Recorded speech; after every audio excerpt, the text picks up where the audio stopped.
Speech. Thank you so much, Anders, and good morning to you all. I'm born here in Gothenburg long ago, so I'm used to. It feels good to come back to the greyness of the West Coast, for sure. You know, the distinguished Albert Einstein supposedly have said that we can't use the same way of thinking in solving problems as we used when we created them, or something like that. Perhaps a bit more eloquent, I guess. But I think that that is more important to bear in mind than ever before, perhaps. We need to take some kind of leap into the future, be somewhat disruptive, and not only looking backwards, because we are sometimes doing that, looking backwards to find solutions where we need to look forward. I think this conference is very important for many reasons.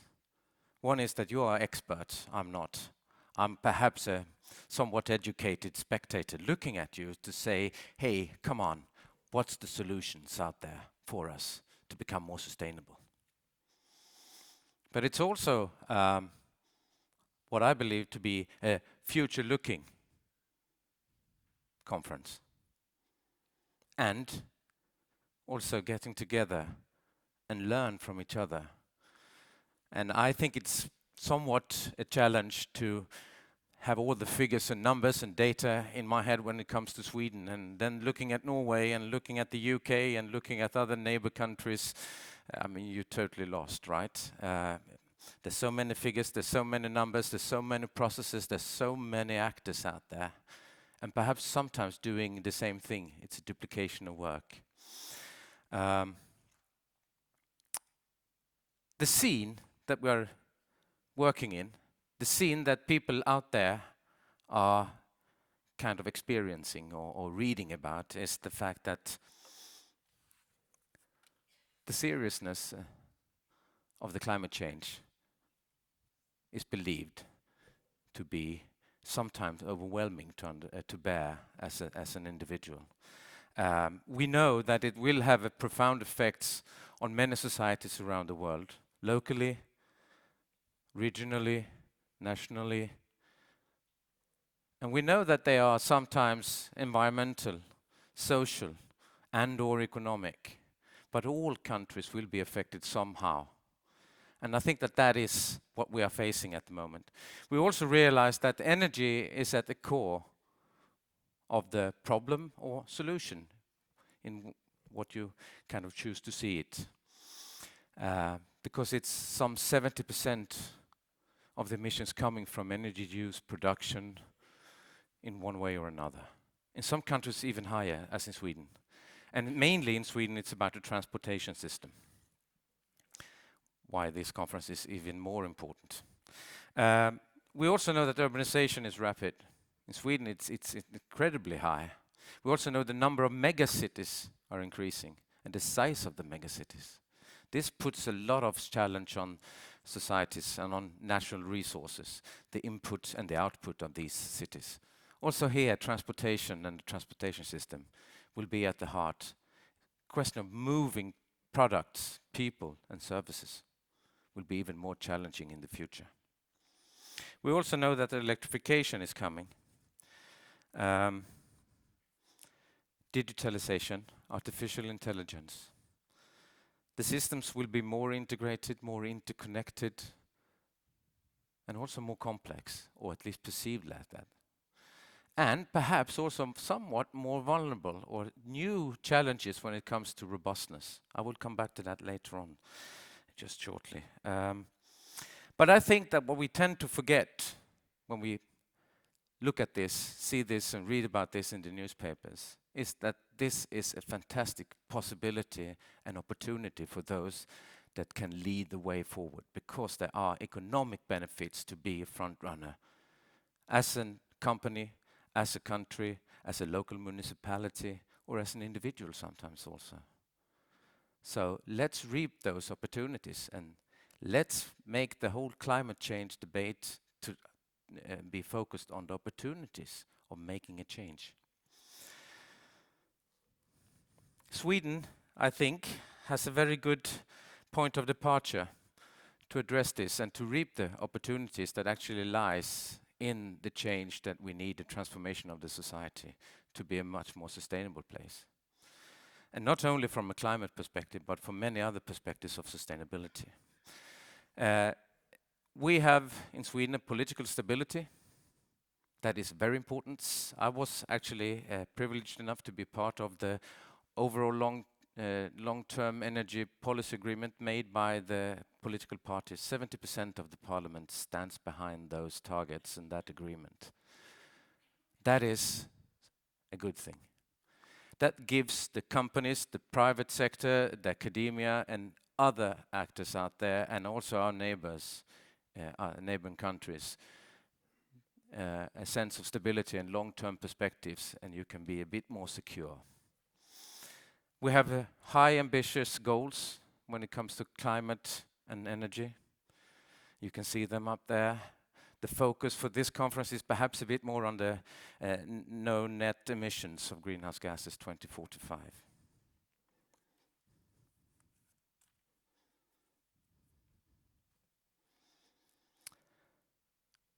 What we also have, and this is nothing that is particular for Sweden, we share that with your countries, with the rest of the EU. We have an itinerary for the future transportation system or for the future of the climate change work. We have the Paris Agreement. We have signed up for that. On the way, we have a lot of sub-targets that we can meet that are very concrete, that we're working on. I think that 2030 is a key date. And in Sweden, we have a particular target that says 70% reduction compared to 2010 when it comes to emissions from our domestic transportation system, excluding in flights. We also have the Agenda 2030 that we have signed up for. The whole world, more or less, have signed up for that. I think that the neat thing about that is that it's so difficult.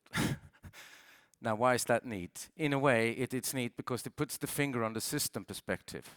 These 17 targets or goals, sustainability goals, are interlinked in some way or another. So if you want just work with one, you will affect the possibilities of reaching the other goals.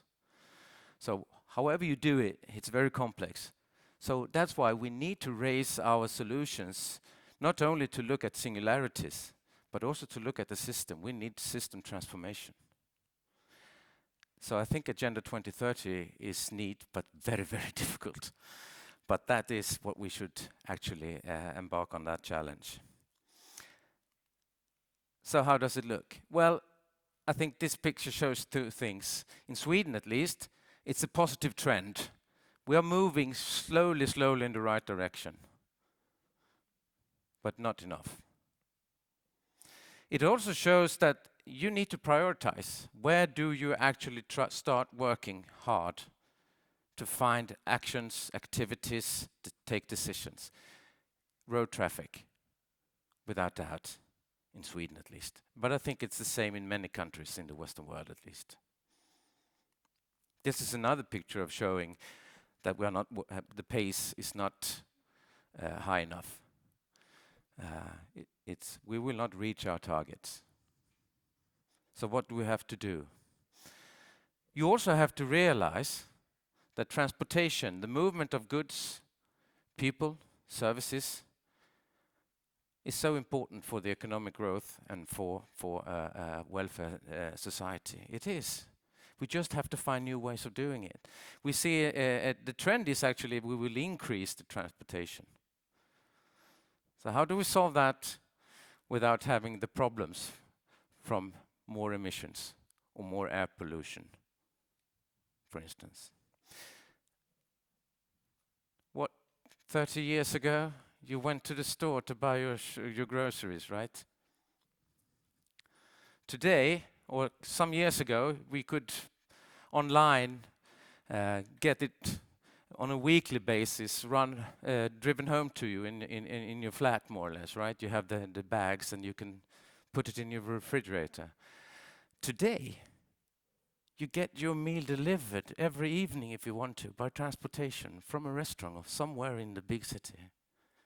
That of course affects transportation, the movement of products. Now we can do that in a smart way, or we could do it in the ordinary way, and then we will have problems.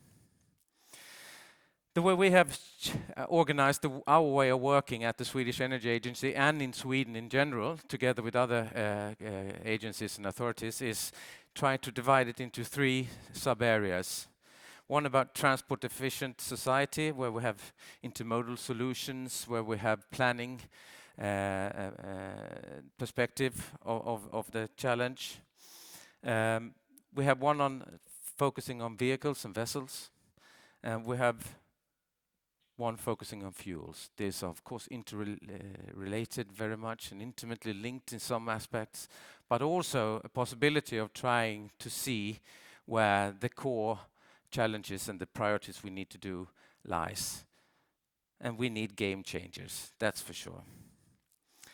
We, as an agency, we have a very broad task and mandate given by the government when it comes to energy. It's about production, distribution, and use of energy in the society, which is more or less everything in energy. When it comes to transportation, we are working with a lot of various processes and tools.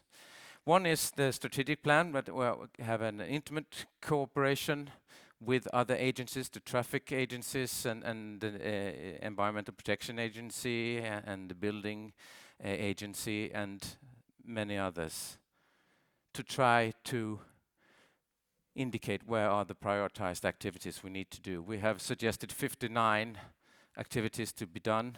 60% of those are actually done or ongoing. 40% is on the table at the government to act, to give us new assignments. We also work, of course, with research and innovation programs. This is one of those programs that we are funding and facilitating in other ways as well. We are coordinating the infrastructure when it comes to biofuel and electrification. We are supervising the regulations, the Sustainability Act on biofuels and liquefied fuels, and also on the Fuel Quality Act. And we are looking over the regulations to see how can we improve them, how can they facilitate the change we need. We're working on the EU level, the Renewable Directive from the Clean Energy Package. We're also working together with international actors, IEA and others. And we are the statistical agency, having the figures as correct as you can, at least what we're trying. We're working over the whole range on the TRL scale, from basic research to demonstrations and pilot projects to also commercialization at the end, trying to get things out on the market actually to be used in society and not only promising innovations. When it comes to biofuels, we have 3 programs that are considered particularly important. The biofuel program, which is focusing on the production of biofuels.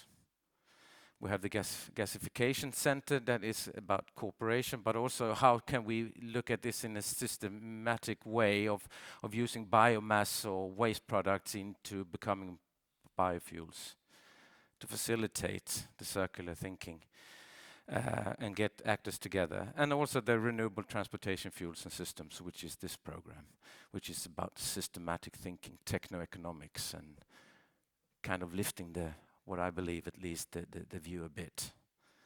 We also have specific governmental assignments given to us. Earmarked money to make a change when it comes to biofuels for aviation, for instance, which is very, very much debated in Sweden and talked about, although not as important as road traffic when it comes to the quantity of the emissions. Still, there it is.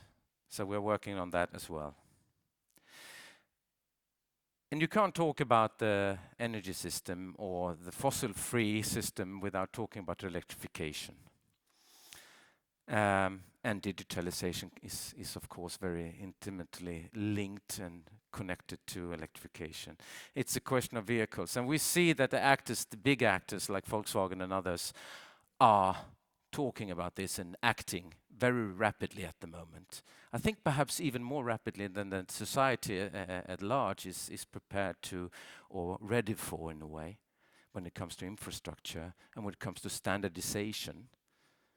I mean, I as a user, I want it to be easy. I have a credit card. I want to, what I can do with my diesel car, whatever, go to any pump station, pump, pay very quickly, and get out of there and go on driving to where I'm supposed to be. That has to be the same thing with electrification and electrified cars, unless you change the behavior of people. So this is what is on our table at the moment, together with others. Batteries will be a key thing, not only for transportation system, but also for the whole of the energy system. What we must not end up in is a situation that we think that electrification is the sole solution of the problem. We need to work with the present toolbox. We need to realize that the combustion engine will be out there in the system many years to come. So we have to continue working on that as well, to find ways forward to make them more efficient and less emission coming out from that part of the system as well. And one thing that I would just touch upon briefly, but that we tend to forget all the time, is actually the robustness, resilience of society. If we have a future society which is very urban, where you have transport systems and products and goods in and out of big cities, it's all electrified, it's very good in many aspects, then the system goes down. What happens? Do you have the emergency plans? Do you have the emergency power that we have today with turbines, with diesel generators? How do we solve that? We have to solve it. But we are not talking about it as much as we should. And it must be in the initial phase of the transformation as well. And cybersecurity. And we need a lot of energy for the data computer centers and the battery factories. So, what I think is very important for you, and what you are doing here, is not only your expertise, but it's actually a question of commitment if we want to make a change, a transformation change. It's about cooperation, but cooperation is not enough. We need to co-create new solutions. And we need to work over, should we say, traditional borders, organizations, countries, people, whatever, academia. And we need to have the courage to try and test. And here I think that a lot of investors out there need to be a bit more courageous. We need more private capital in the system. And I think Henry Ford, which is not very unfamiliar to you, I guess, in the automation car history, put it quite nicely. Because this is what it's about, I think, to change the mindset and the architecture of where we are into what we need to be. Now, I hope you have productive days, and I look forward to get a big picture of the results that you can achieve here and now, these 2 days, and in the future in the whole of the program. So thank you so much for listening.